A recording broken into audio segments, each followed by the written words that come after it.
Olá, seja muito bem-vindo. Eu sou Tabata Pote e a partir de agora te faço companhia e te mantenho muito bem informado com as últimas notícias do cenário internacional.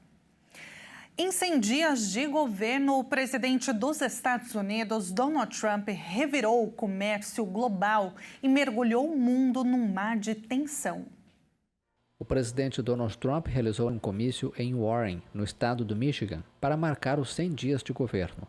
O republicano disse que quer se concentrar agora no Congresso para aprovar o que chamou de a maior lei da história do país em termos de corte de impostos e desregulamentação. Se conseguirmos, teremos o maior corte de impostos da história. E se não conseguirmos, teremos o maior aumento de impostos. E por isso vou culpar os democratas, porque provavelmente não receberemos votos deles.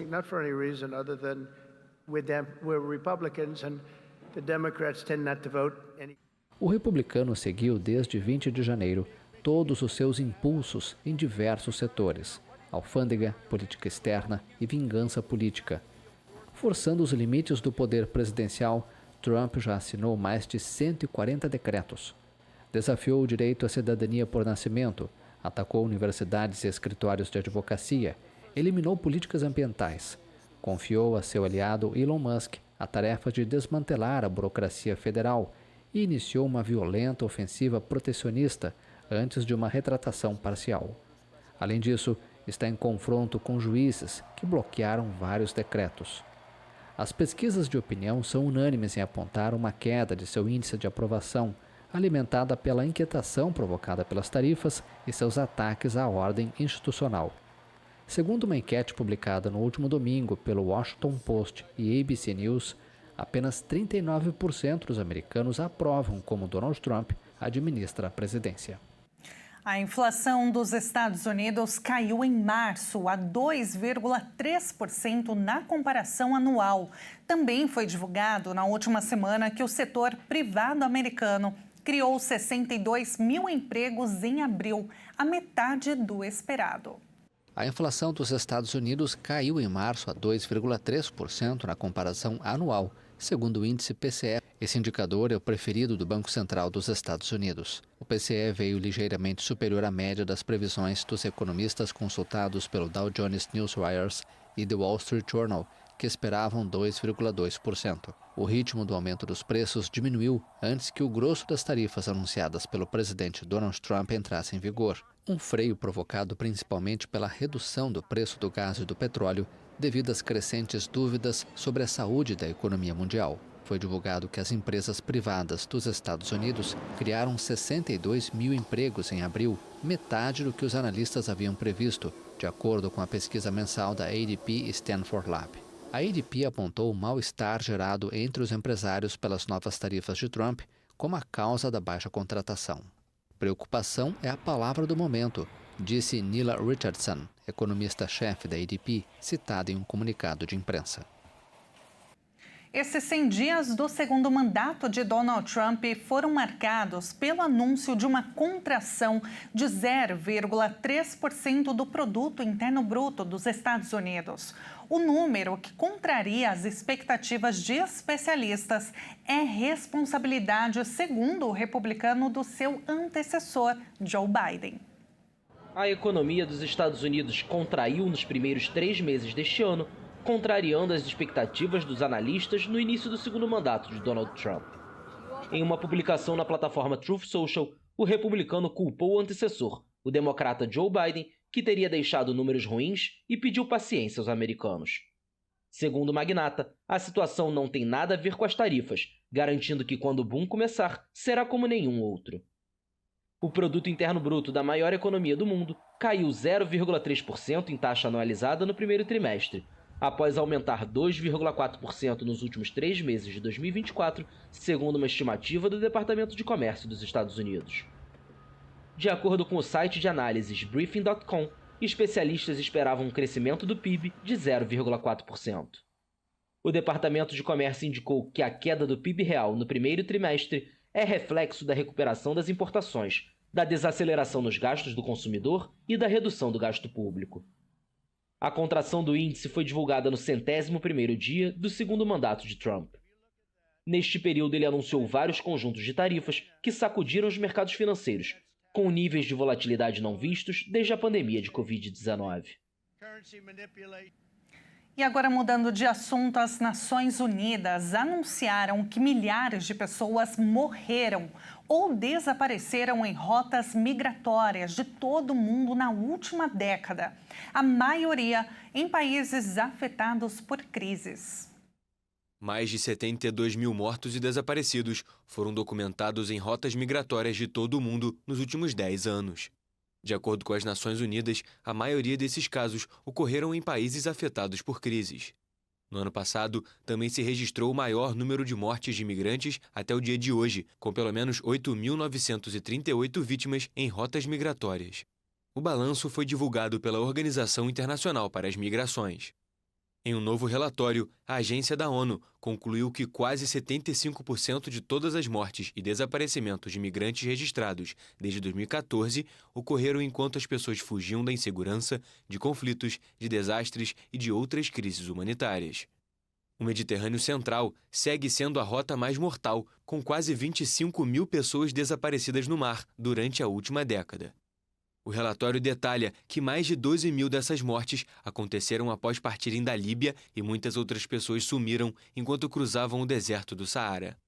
Mais de 5 mil pessoas também morreram nos últimos 10 anos tentando sair do Afeganistão, grande parte deles depois que os talibãs retomaram o poder em 2021.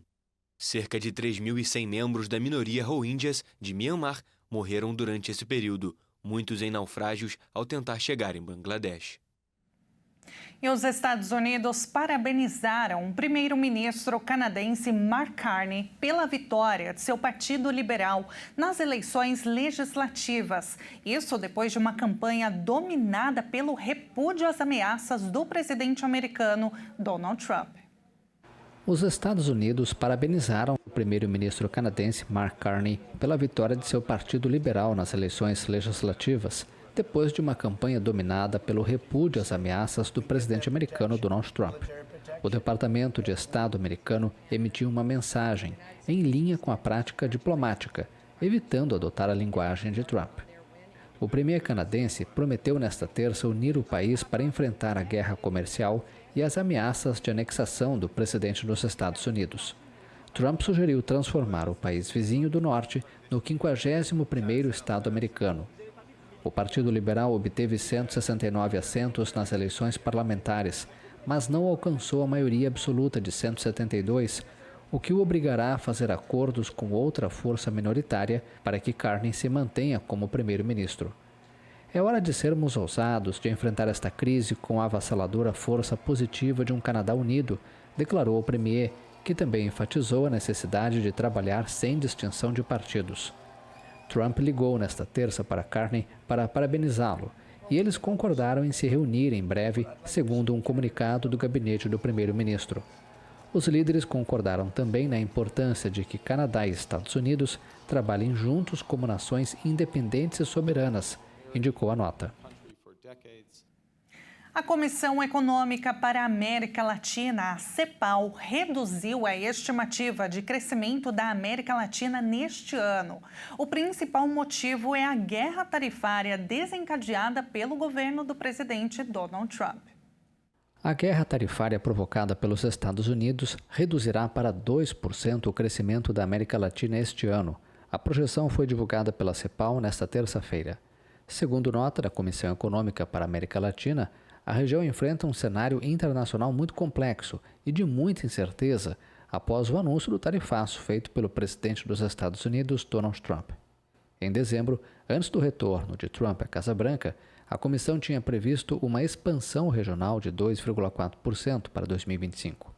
Segundo a CEPAL, a região será diretamente impactada em seu comércio com os Estados Unidos, que, juntamente com a China, são seus principais parceiros comerciais. Ainda de acordo com a comissão, a maior volatilidade dos mercados financeiros, a desaceleração da demanda externa, a instabilidade cambial, um menor dinamismo da demanda interna e dos investimentos também vão afetar a região.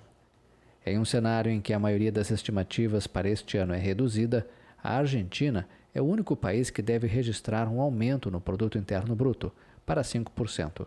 A comissão estima que o Brasil, a maior economia da região, vai crescer 2%.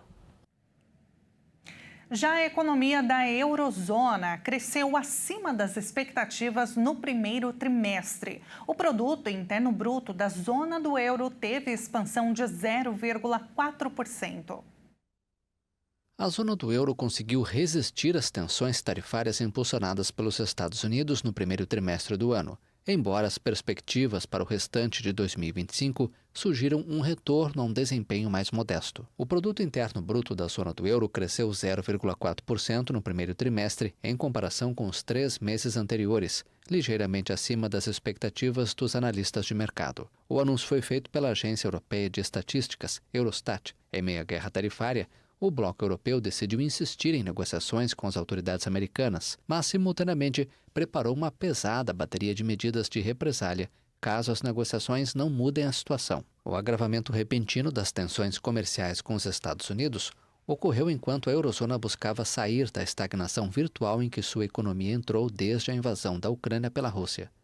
Para a União Europeia como um todo, incluindo países que não usam a moeda comum, a Eurostat divulgou um crescimento de 0,3% no primeiro trimestre, após ter registrado um crescimento de 0,4% no último trimestre de 2024. Uma grande queda de energia deixou partes da Espanha, Portugal e da França às escuras, desligando semáforos e causando caos em aeroportos, estações de trem e estradas. Mas a causa para o apagão é uma das questões mais difíceis de responder. A causa do apagão ainda é investigada. De acordo com o primeiro-ministro da Espanha, Pedro Sánchez, 100% das subestações da rede de transmissão já foram recuperadas. Uma das operadoras de uma das redes energéticas nacionais, de Portugal, negou ter emitido um comunicado compartilhado com as redes, a ela atribuídas que apontasse um fenômeno atmosférico raro como causa da interrupção. A Agência Meteorológica da Espanha ainda citou que nenhum fenômeno meteorológico ou atmosférico incomum foi detectado na Espanha. Segundo o premier espanhol, as prioridades do governo são restaurar o sistema elétrico completamente e descobrir o que causou o apagão. A operadora portuguesa informou que a rede elétrica estava perfeitamente estabilizada e que os 6.400.000 clientes já estão acessando o serviço. De acordo com o jornal El País, durante o apagão em Madrid, o tráfego de dados caiu mais da metade em relação ao normal, de 588 para 252 gigabits. Na telefonia, as reclamações registradas nas principais operadoras da Espanha dispararam após a queda de energia, segundo o site especializado Down Detector. As empresas relataram interrupções nos serviços de internet fixa e móvel, embora algumas infraestruturas críticas, como data centers, tenham conseguido continuar operando graças aos sistemas de backup. As buscas por apagão aumentaram 10 vezes em 5 minutos, segundo o Google Trends, atingindo o pico logo após o apagão, tornando-se a palavra mais pesquisada do dia, com mais de 5 milhões de pesquisas. A demanda por gás natural na Espanha também sofreu uma queda acentuada de 27 gigawatt por hora para apenas 8 gigawatt por hora, coincidindo com o colapso do sistema elétrico, de acordo com dados da Enagás. O apagão de segunda-feira está sendo descrito por especialistas e autoridades como inédito devido à sua escala e impacto simultâneo em todos os setores vitais da Europa: energia, transporte, telecomunicações e serviços básicos. E olha, um foguete chinês transportando 3 astronautas para a estação espacial do país decolou do centro de lançamento de Jiuquan. Pequim injetou bilhões de dólares em seu programa espacial para alcançar o que chama de sonho espacial do povo chinês. A China enviou uma nova equipe de astronautas para a sua estação espacial. O foguete chinês, transportando 3 astronautas de 46, 40 e 35 anos, decolou do centro de lançamento de Jiuquan. Esse é o primeiro voo espacial dos 3 astronautas. Centenas de pessoas aplaudiram e, com buquês nas mãos, bandeiras nacionais e miniaturas, lutaram as ruas da base espacial hora antes do lançamento para se despedir dos astronautas. A segunda maior economia do mundo tem planos ousados de enviar uma missão tripulada à Lua até o final da década e, eventualmente, construir uma base na superfície lunar. O foguete Longa Marcha 2F decolou em uma nuvem de chamas e fumaça na base de lançamento de satélites de Ryuguan, no deserto do noroeste da China.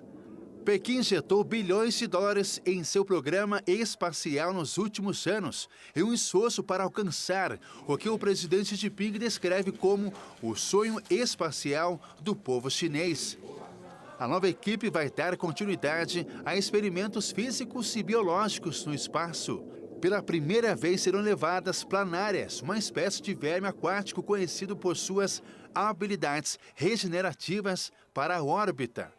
A equipe também vai instalar equipamentos de proteção contra detritos espaciais, realizar caminhadas espaciais, reabastecer suprimentos e fazer manutenção geral. Por alguns dias, eles vão conviver com os integrantes da missão anterior, cujo retorno à Terra está previsto para 29 de abril. Nos campos do sul do Chile, cada vez mais afetados pela seca, uma nova semente de arroz promete transformar seu cultivo. Com menos água, ela resiste a climas mais extremos, sem diminuir a sua produtividade. Durante milênios, a humanidade inundou campos de arroz para eliminar ervas daninhas e prevenir pragas. Mas a escassez de água alimentou uma corrida para desenvolver novas técnicas de produção para o alimento mais consumido no mundo. Na localidade de Niquén, na região de Ñuble, 400 quilômetros ao sul de Santiago, o engenheiro agrônomo Javier Muñoz conhecia apenas o alagamento de campos para produzir grãos. Mas graças às pesquisas científicas realizadas em suas terras, ele conseguiu reduzir o consumo de água pela metade e manter uma produção similar. O cultivo de arroz sempre foi inundado. Basicamente, a risicultura sempre foi inundada. Basicamente, os antigos agricultores estavam acostumados a inundações, seja por vários motivos, como controle de ervas daninhas ou temperatura, ou talvez por conveniência. Conseguir uma mudança tão radical como essa, que é converter o arroz em terras irrigadas, é basicamente um evento histórico para o futuro. Basicamente, um hecho histórico hacia o futuro. A técnica foi desenvolvida pela cientista chilena Carla Cordeiro, do Instituto Nacional de Pesquisa Agrícola, que criou uma nova variedade de arroz, chamada Jasper. A espécie é um cruzamento entre uma semente chilena e uma russa, que é mais adaptada a climas extremos.